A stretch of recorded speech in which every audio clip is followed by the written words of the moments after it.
Brian, we have Andy on the line. What do you want to ask him? When a deal comes across your desk, how do you maximize your efficiency and screen that opportunity? If you are looking for your own deals, what I would be looking at is where's the IRR? How can you get to that IRR number that you want? How much room is there? If you can conservatively underwrite it at, 0 for year one rent growth. I think if you're looking at a heavy value add, and everybody loves the heavy value add, you got to really make sure that there's a lot of room in there in order to do it. We see, just even as a fund, we see probably 50 deals before we're really willing to pick on one. These are deals that are already under contract and active, right? So you can imagine the amount of deals that they've had to go through before they could pick one.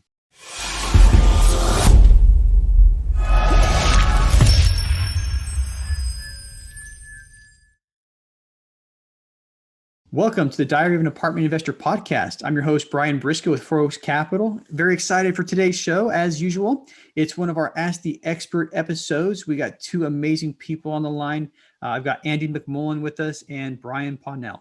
So first, we're going to talk with Andy, our experienced investor here. Andy, welcome to the show. It's so great to be here, man. I was, we've had so many conversations. I was like, why hasn't Brian ever asked me to be on the show? What did I do to Brian?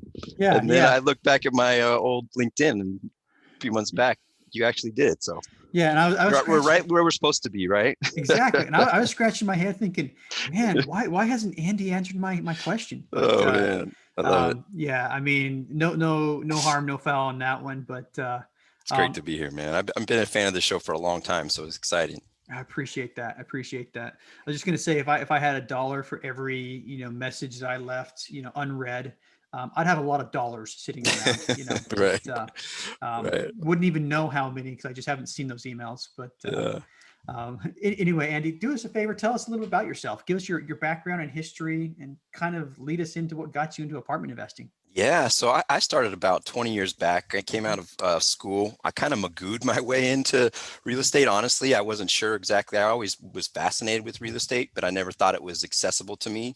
So right out of college, I got a job at kind of a boutique investment group. They had a brokerage and property managers and asset managers. And so I kind of just started on the commercial brokerage side. Probably sucked at it for a while. I mean, I made enough to kind of stay afloat. But then I kind of got the bug on the investment side, kind of late nights at the office trying to figure out what a financial calculator was and all the manifestations of IRR and compound interest and all the rest of it. We didn't have a lot of resources then. So that's about when I kind of started really looking at alternative opportunities and development and investing. So that's a little bit about my background. Nice. And I know you're San Diego area right now. Where were you at the time? I was LA. Yeah, most of my life in LA. And so the office that we had was in Marina Del Rey, beautiful. I remember my boss kind of sitting me down. He's got a 8-story office with this ocean view, and he kind of sits me down. He's like, Mac, you obviously have a lot of great relationships, and you're obviously bright, but some of this files that you put together, they just suck. So I just wasn't very good at the conscientious part of it yet. Yeah. I needed training and mentorship. So that's kind of ultimately where I was able to get from him.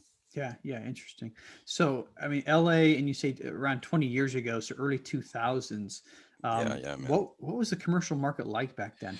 So when I came in, man, it was like .com crazy, right? So, all my friends that got out of school, they're paper millionaires, and I'm kind of working on some office leasing and selling to some pets.com type, businesses that we put on like a letter of credit that's $1 million and hopefully they can survive.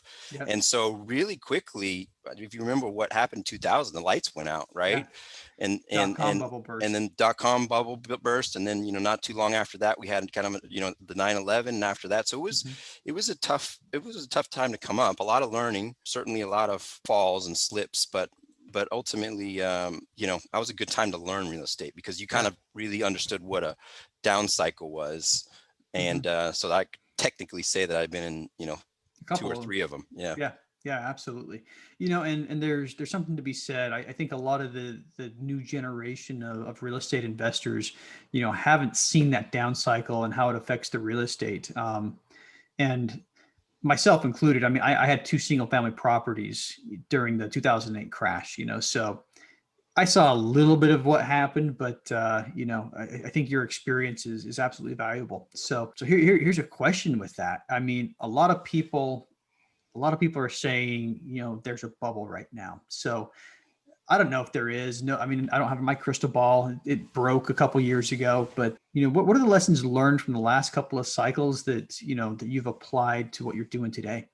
So in 2008, we were finishing up a development. We had finished one development already, and we were already on a second development. We had already pre-traded, so I mean, we'd sold all the units. 2007 hits. Basically, we had to retrade all of those units back down probably about 50%. So we really didn't even get out of that particular development pinch until 2010, 11, maybe even 12.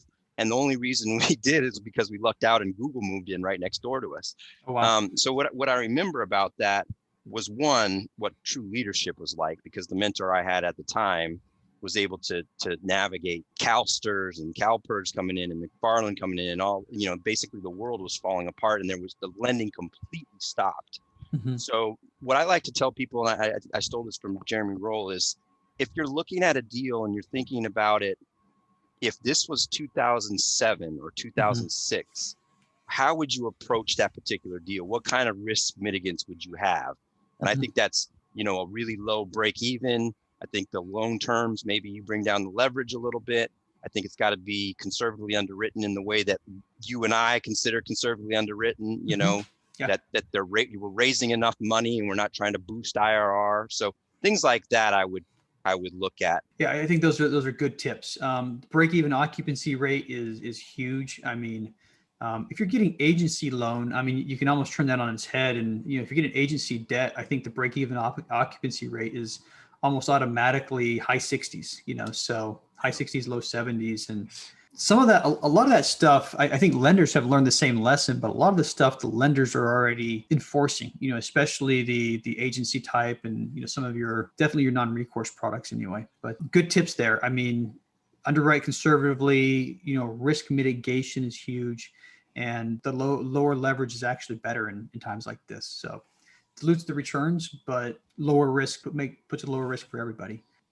So let's do this. Let's talk about some of the investment opportunities you've participated in. Tell us about maybe one of your favorite ones.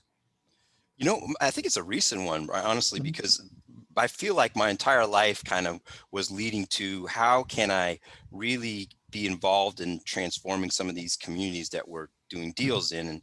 And a recent one was a deal in North Carolina. We were partnering up with another lead sponsor, and the community was about 300 units. Is Winston-Salem, North Carolina. Yep. It was completely dilapidated from the outside. Like the playground was down, the pool was a pond, the parks were all torn up, and it was really kind of almost tragic when you were walking in. Now the interiors were done, which is really backwards. The operator had done the interiors first and kind of left the exteriors. So as a result, there was kind of a crime element. There's a couple of bad actors. There wasn't very great vision from the street.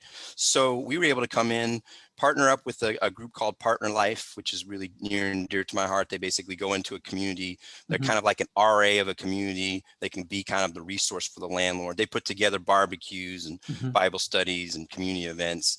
And then we brought in the new playground. We had all the investors kind of involved in picking which playground we had. So really kind of turned this project around. And as a result, we had multiple skips the first couple weeks, which was fantastic because we were able to get keys back. Those people get rid of them. Yeah, absolutely. Yeah, those people were probably, going to be trouble. And so, in fact, we ran through a couple tough months. Not when we thought, like COVID is first with the stimulus was fine, but then, maybe February and March it dipped a little bit. But now I think we're back on track. So I'm just really proud of that deal because you actually we're hearing from the tenant base how excited they are about being there. And we're seeing kids outside now. So things like that kind of, you give investors an extra charge, and most investors, if they realize and they look at it, some people think, well, why are you taking that money out of my return, et cetera, et cetera. But what they don't understand is that's boosting the community, boosting the rents, boosting the stickiness of these residents, and ultimately giving you a better return. So that's one I'm proud of.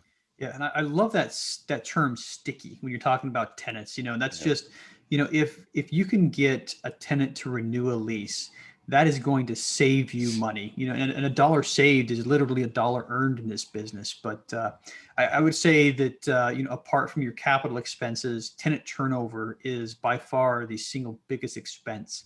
And if you can avoid that, I mean, if you're putting $30,000 playground in and that keeps a handful of tenants there, I mean, that's worth the ROI, No doubt. do it all day, every 100%. day.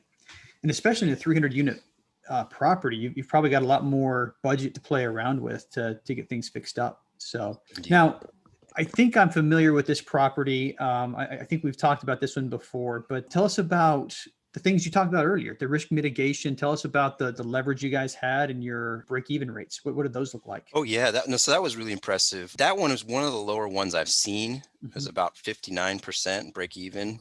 I don't think in many of my years I'd seen something that low. Now, obviously, a deal like that, maybe it's a 15% IRR for, some investors. They might think, oh, I could get my 18, 19, 20, but we really did get the COVID discount. It was Mhm. in escrow when COVID hit.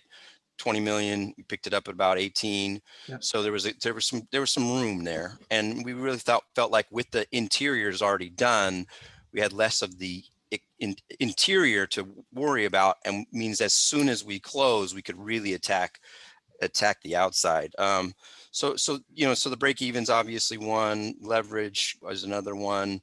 I think that you really have to kind of consider what the tenant base is, Mhm. right? So we really spent a lot of time on when these tenants came in, where were they working? Mhm. How is this kind of put together, the entire picture? How much is in construction? How much is in healthcare? How much is it? Yeah. So, hello, I might have one coming in too. You never know. That's how Yeah. the thing works, right? That's always fun. They found something and it happens, but It's the world we live in, man. It kind of yeah. keeps us humble. Yeah, and I don't even think we're going to edit that out. Let people know. Hey, Please my don't. my Please don't. kids jump in all the time on phone calls, and I've had kids on laps, during phone calls. But I used to shoo them away, but if they come in towards the end of a phone call, I used to sit on the lap, and they're pretty good about it. But I was on a webinar about 2 weeks ago, and we're to the nitty gritty about a deal we're working on, and my daughter's banging on the door, and she's going, "Daddy, where's my mac and cheese? Where's my mac and cheese?" yeah, It's perfect. You love it. yeah, it happens. That's the danger. And not really a danger, but that's what happens when kids are teleschooling and everyone else is teleworking. But That's um, right. yeah, cool. But yeah, anyway, that back to that property. I saw the investment opportunity. I thought it was a phenomenal deal. Incidentally, I think the lead sponsors have been on the podcast. Husband and Oh, wife Matt, team. it's Yeah, great. Matt Matt and, and and Liz. Liz. Yeah, Yeah. yeah. I mean, they're just so good at what they're doing. And Justin Frazier, if you haven't had him on, Mhm. you should have him, because he's just a fantastic asset manager. We have our board meetings, and Brian, I should share with you maybe later some of the things that they've been able to do. But Yeah, but please do. when you just consider almost anything in life, right, there's iterations, right? So you're Mhm. constantly getting new information. It's not what you predicted. No deal ever is. But if you can move out some bad apples, if you can really monitor the crew there, the property Yeah. managers, all of that stuff is so key. And if he's doing it and he's on top of it constantly, then that saves us 2 months at the end, right? Or Mhm. 3 months return for the investors. So Yeah. Yeah, we had a property that when we bought it had some bad apples as tenants, and there was a lot of it was adjacent to a park, so there was a lot of transients just walking through, and that led to vandalisms here and there and a couple of thefts here and there, but it wasn't budgeted. But when we realized that was what was happening, we reached down deep and built a fence. And it's amazing the difference just that fence line along the park makes. yeah. Now, I mean, now you no longer have the transient people walking through. They're finding different ways to get from point A to point B. It cut down the car thefts that were happening. It cut down a lot of the undesirable type stuff. But yeah, it's just one of those things. You look, you see what's happening, and you pivot. It's like, okay, we didn't budget for a fence, but let's find out how to do it. Yeah, in fact, in this one, I think we spent $65,000 in just tree cutting, just because it was just so kind of consumed with all of the just Mhm. shrubs and trees. And so that just opened it up from the road. Now Yeah. you can actually see it, right? And Mhm. people can't walk through the fences at night. So Yeah. yeah, it's a big deal. All right, a lot of good stuff there. But so one question I like to ask everybody, I call it the big burning why. What's your big burning why? What's your motivation for doing what you do? Yeah, so I'm a believer, and so my motivation is him. But Mhm. as it kind of relates to the business, it comes out of everything that we do, right? So my group Legacy, we comes out of everything that we do. We're thinking about how are we going to build the kingdom. So Mhm. that means the team that we hire. That means the people that we're helping. Some of them aren't even on our team, right? We just want to help the real estate community. And one thing that I've noticed, Brian, is the multifamily, or maybe it's just today. When I came out, it was so much more insular. Like I Mhm. think I told you, I was, at the office just trying to figure out how to do the financial calculator, right? Yeah. Hours there just kind of teetering, and certainly there's mentors to help, but I couldn't go to Brian and say, hey, look, take a look at this deal. It doesn't work for me. In fact, my introduction with Matt and Liz came from another operator who said, hey, Mhm. I know this doesn't work for you, but so I think that there's just a burning desire to help, and I Mhm. think that's kind of what comes through. And for us too, for so many years, I invested as an LP or was in Mhm. partnerships where the investor was kind of an afterthought, right? Mhm. Because you spend so much time on finding the deal and reporting and executing the deal and considering the exit, but the crews along the way trying to put together, if you're an operator trying to put together a report on a Sunday night where no one's going to read, Yeah. like that's just that, and I know because I was there, that's just not a priority. So in our fund, we really spend a lot of time on how do we figure out to give them the white Mhm. glove service, and so it takes a lot of vetting, Yeah. with sponsors and Yeah. operators. Yeah, good enough. Now, another question that I always ask everybody, and I'll always look for what's coming up in the future. So, Andy, what's next for you? Right now, we're currently building out a built to rent Mhm. community in Lafayette, Louisiana. So we've got a fund that we've been kind of working on for a while. We've already actually started building. We started building. We've got it all entitled, and we've got about 6 out of the 100. These are single family houses. We treat them as a community. We would sell them and buy them as Mhm. one. So that's kind of what we're really focusing on. We feel like that's kind of the next trend. Mhm. We feel like there's a lot of multifamily that want their own backyard, their own singular space, and we can do a lot of the same community-oriented things that we would do in an apartment for this single-family community. Obviously, we have to keep an eye on where lumber prices are and supply Yes. chain, appliance. So we talked about risk mitigants. I don't think I've ever written a 30% contingency into any deal, which could be fantastic for the investors if we never Yeah. hit that. But those are the kinds of things that, if we're investing in this world, those are the Yeah. kinds of things we have to think about. Yeah, a lot of supply chain issues, as a result of the COVID, lockdowns and everything else. It's disrupted a lot. And I mean, speaking of supply chain, right now I can't even go to a gas station and get gas because the pipeline on the East Coast, So yeah, hey Brian, you're in oil and gas, right? Why don't you fix that? But Yes, yeah. Exactly. I mean, yeah, not just more regulations, but that's yeah. a whole nother podcast, I guess. Yeah, but yeah, a lot of the supply chain issues are just making the business difficult. But so yeah, back to you, Andy. I mean, you're building a fund, and you're going to be doing a single family development that you're going to run as multifamily. I love the idea, and I think you're absolutely right. People are looking for communities, and especially parents with small kids are looking for backyards. And I think you're looking back at me and my wife 10, 15 years ago, that would have been perfect. A built-in ready-made community with exactly that. So Yeah. sounds awesome. Thanks, Brian. Yeah. That said, we're going to talk with Brian right now, bring him on. And Brian Parnell, welcome to the show. I appreciate it. Big fan. You bring a lot of titans in the industry through the podcast, and love the format. And so Andy's just another one today. Yeah. Yeah. Yeah. And like we said in the beginning, I wanted to get Andy on, 8 months ago, but Appreciate it, man. yeah, but I could have driven that a little harder. I mean, Andy's been coming. I do a weekly networking event. He's been coming to that very consistently. I could have pushed the issue a little more, but I listen to your podcast quite frequently while at the gym. It doesn't maybe give me the same pump up as, some music, but it's great. Yeah. And I did the same for a long time. I'd go to the gym and everyone else is listening to, music to help them get jacked. And I'm listening to podcasts, so there was a while where every time I was at the gym, I was listening to like the Michael Blanc or the Rod Cleefs or the Joe Fairlesses. And this is like 3-4 years ago, but those are really the only 3 that were around. But yeah. Anyway, well, there you go. Now there's the Diary of an Apartment investor. Yeah. So take it to the gym with you. There you go. So anyway, thanks for your kind words, Brian. I appreciate that. But let's talk about you a little bit. Tell us a little bit about yourself, background and history, and what's gotten you interested in multifamily.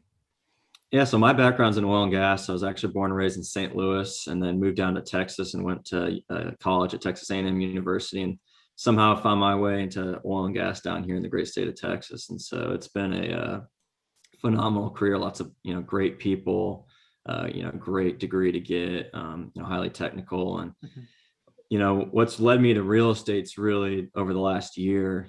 Everybody saw the headline when oil went to negative $38.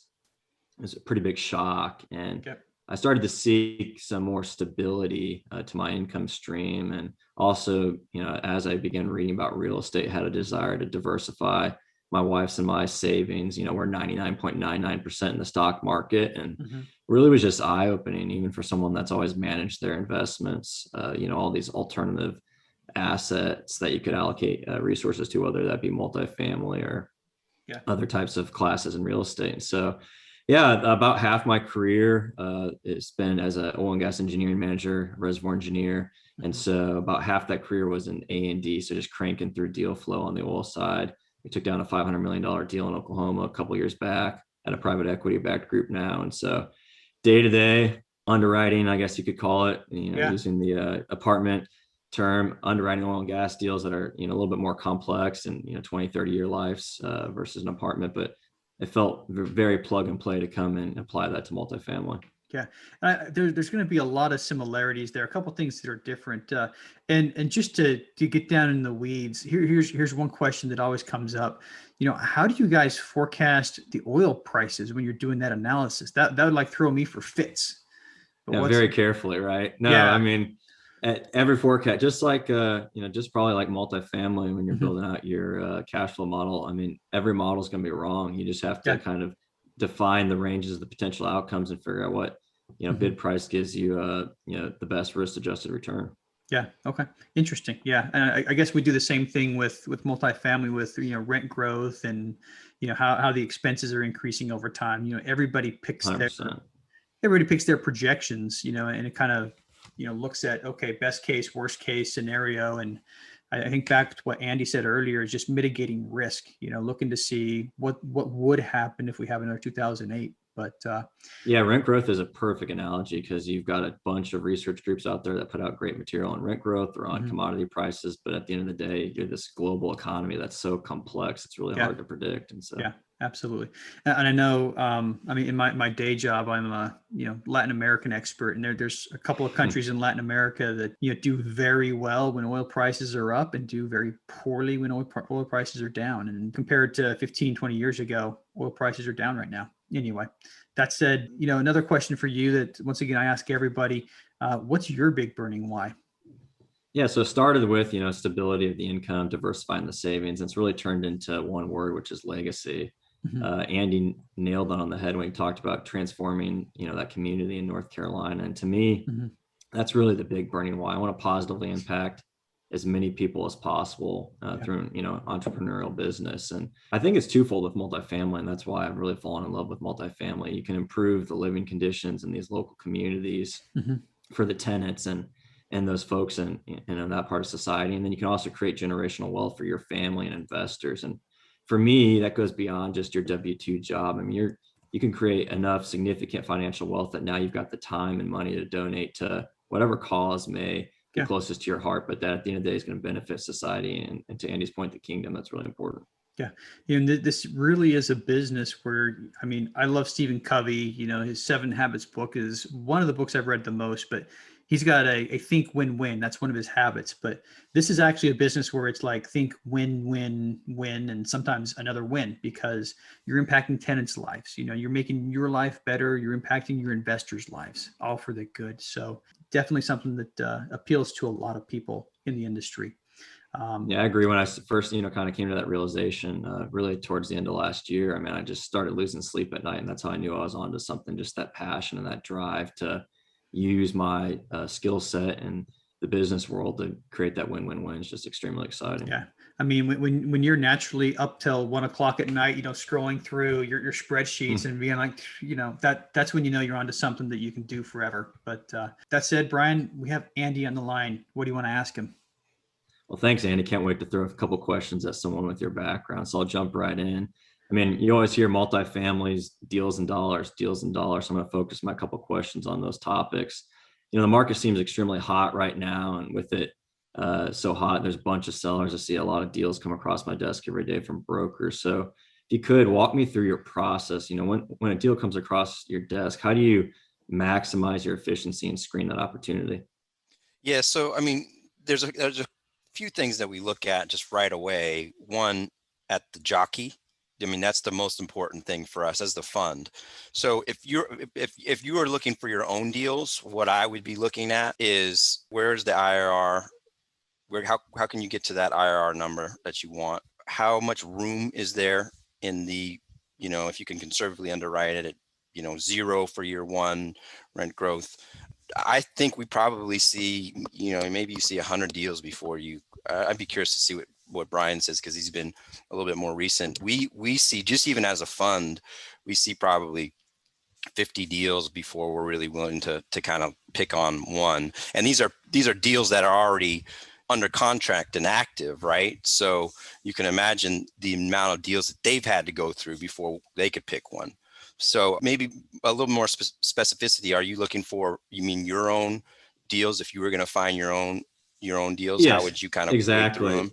Yeah. And just, with such a volume of deals coming across, especially, in someone of your stature, just how you efficiently screen those and optimize your time, get rid of the ones that aren't going to make sense while also not kicking one out, before you've actually had a chance to, dig into it.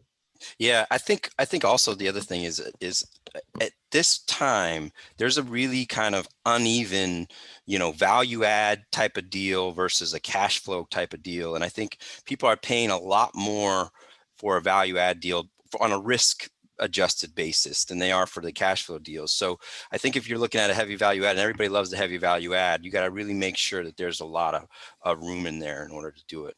Brian, what would you add? I would just say you have to have your criteria going in, know what your criteria is, and you compare everything to your criteria, so, maybe your criteria involves, down to neighborhoods that you like. And then when a deal comes across your desk, you can look at it. Is it the type of neighborhood that I want? Is it the size I want? Is it the asset class I want? Is it does it have a value add component?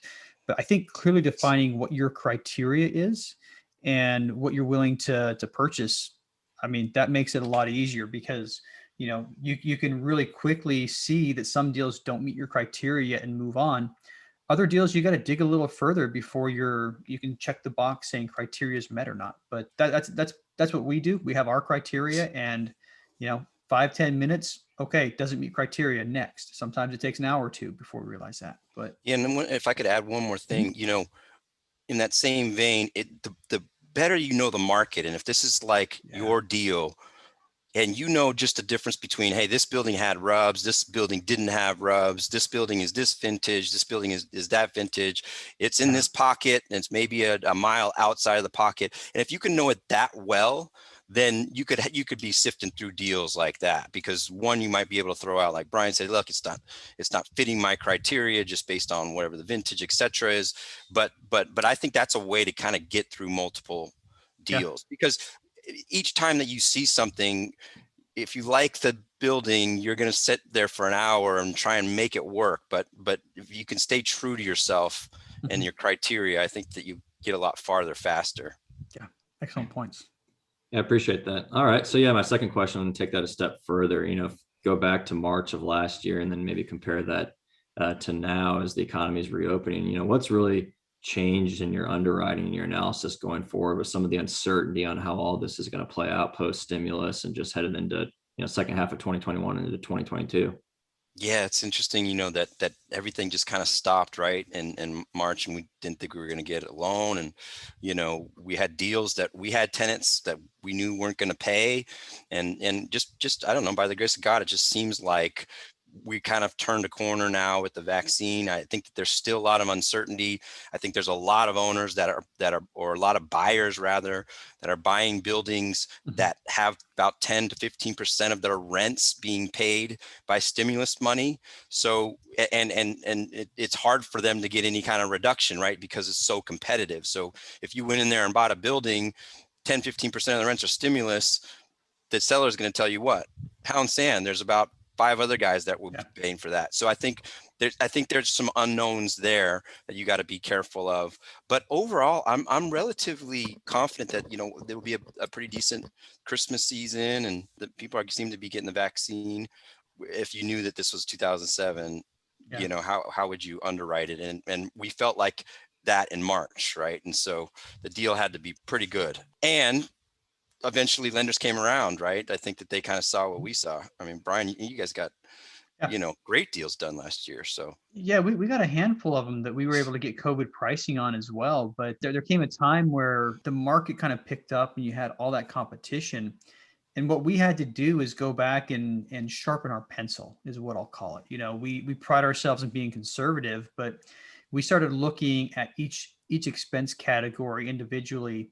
And we always ask ourselves the question, okay, which factors are in our control and which factors aren't? And that way we know where the risk is. So we sharpen the pencil on all the factors that were in our control. All right, we can control some certain expenses to a large degree. So that's where we started tightening up our underwriting, is the expenses that we knew that we could control. And then the things that we couldn't control, we tend to remain a little more conservative on. And that's where we found the happy medium. And it took a couple of months for us to adjust, but we're back on track, back with hopefully a new one under contract soon. awesome. Excellent. Yeah, so my third question is going to be around the dollars aspect of multifamily syndication. So for someone just beginning out, going down that path of trying to become an apartment syndicator, what do you think the most valuable product is that I can provide to potential investors? I guess that's the first part of the question. And then the second part I'm, very focused on, which is how do you create an effective marketing strategy without coming across as a sleazy salesperson or, overboard on social media or online? Yeah, great questions, man. Yeah. So I'll answer the second one. You're giving them an opportunity, and they can either take it or they don't take it. And we've had many investors that have basically, we've been on calls with them. They'll never invest with us, but they've referred us investors, right? And so I think if you can sit on these calls and really try to help people understand, one thing that I think you'll be surprised with as you're getting investors, Brian, is most people that are in the W-2 world, or even successful, maybe they're in oil and gas, they don't think of real estate in that way, right? They think of, hey, look, there's a stock market, you can get a dividend and you can get your return, but they don't think about real estate in the way that if you describe it to them, hey, look, we're not just talking about the appreciation. We're not just talking about cash flow. You can make money doing that. We're not just talking about depreciation. You can make money doing that. We're not talking about loan pay down. You make more money doing that. And we're not, and all of these things that they have available to them, they haven't thought about it that way. I wouldn't even say, you said the word syndication. I wouldn't even use that word. But apartment investing, and keep it as simple as you can. And so anyways, to get back to the sleazy salesman, I can just tell by the way that you carry yourself that that's not going to be a problem for them. You just show them what the deal is and they'll say yay or nay, or not now. But the one thing that I do think you can discern yourself is the investor relations part, because I've seen so many young syndicators come in. They're focused on, they'll sleep at the property, right? They'll handle the operating expenses. They're in it, and they're going to execute the property. But the last thing they want to do, as I said, is report to investors. So if I could say, if you can get that part queued up and you can show people exactly, here's like the sample deal, or you can team up with another senior person. Here's a deal. Here's how we report to investors. I'm on so many calls, and these are 3,000, 4,000 unit operators that they haven't thought about it that way because they haven't had to. They just, over the last 10 years, you just keep sending checks out to people, it's kind of like, winning's the best deodorant. So when it hits the shan, then they get the calls. COVID comes and they get the calls, but they don't have the reports together. So that's how I would start. That's excellent. I appreciate that advice. And then what do you think, is a valuable product as someone that's beginning to try to raise money from investors and raise awareness? Is that an ebook, podcast, blog, or do you just try to niche down to one of those? Yeah, I would say, and to be honest with you, we haven't been good at it either. But the one thing that we started to do, because for many years we just kind of recycled through investors, and I thought the most important thing is let's take care of the investors and the deals. But it's a marketing world, right? You've got to be known now. So I would say that getting on as many of these podcasts that you can, going to meetups, getting a clubhouse, scene. And then I think the funnel, so maybe the active campaign or something like that, if you can really put out content consistently so people know you, I think the funnel is probably going to be your best bet. I'd be curious to hear what you think, Brian, because you guys have done really good with the marketing part of it.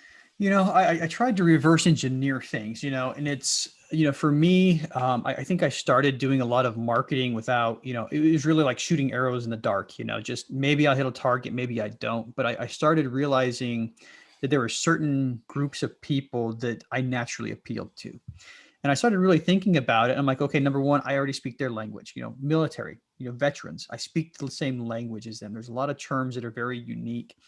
And I started thinking, okay, these people that I naturally appeal to, are they able to invest? And largely the answer was yes. If I narrow it down to, veterans who are, 35 to 50 years old, maybe, senior, mid to senior officers in various services, yes, they're able to invest. I appeal to them. And then I took a step back and I said, okay, where do these people hang out? Are they on Facebook? Are they on LinkedIn? And largely the answer was LinkedIn for me.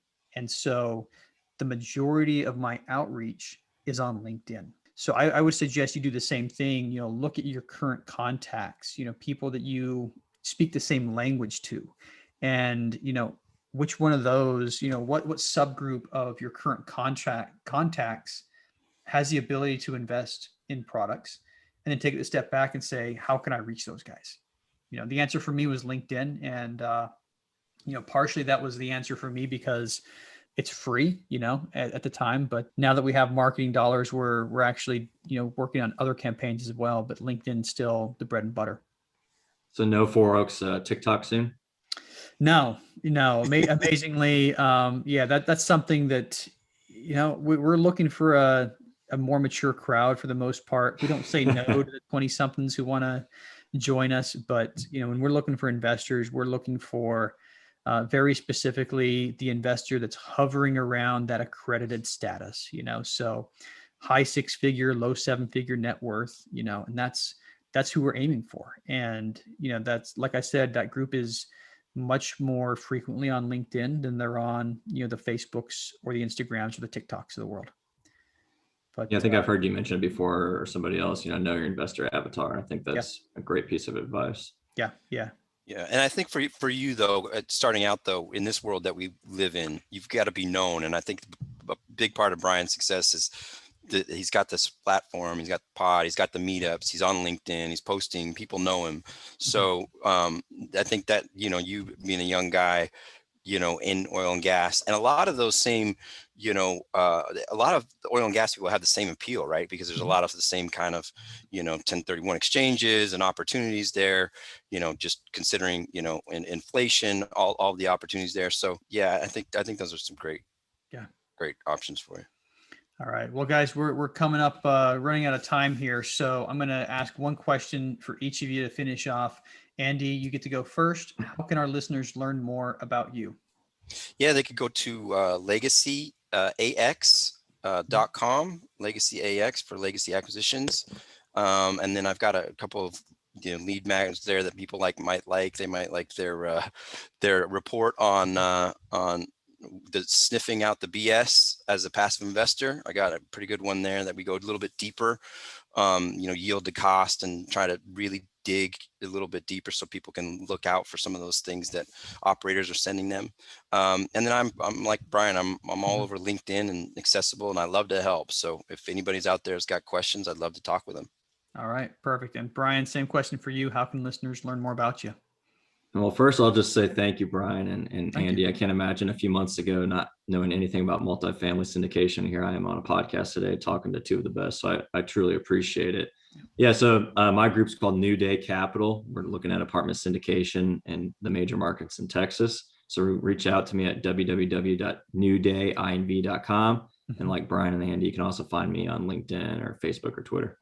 All right. And we're going to have, links to that in the show notes. So to websites, emails that you guys gave out. And that way, anybody who's listening, if you want to contact Andy or Brian, and I highly encourage it, go to the show notes, tap the links, and it should whisk you away. All right. Well, thank you so much, you two, for coming on the show. Appreciate your time. And, this was a great conversation and a lot of value was added. So I appreciate your time. Really enjoyed it, Brian. Thank you.